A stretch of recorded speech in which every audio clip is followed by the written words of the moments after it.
Gözümə görə axdı ya.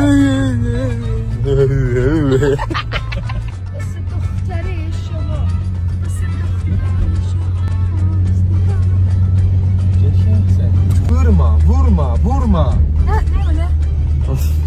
Vurma. Vurma.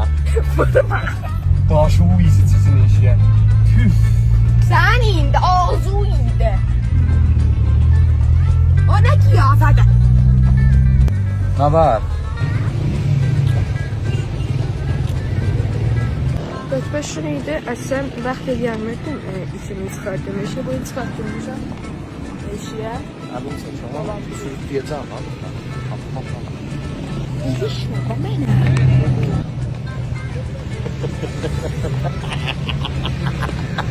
Bir yerde okumuştum, yazmışlar ki Xiyabanın reklonda heyvanatın əlindən yapışır.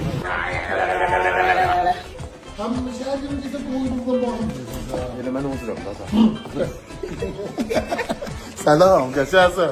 Koyun da olsan geçersen ya. Buyur tabi. Bırak.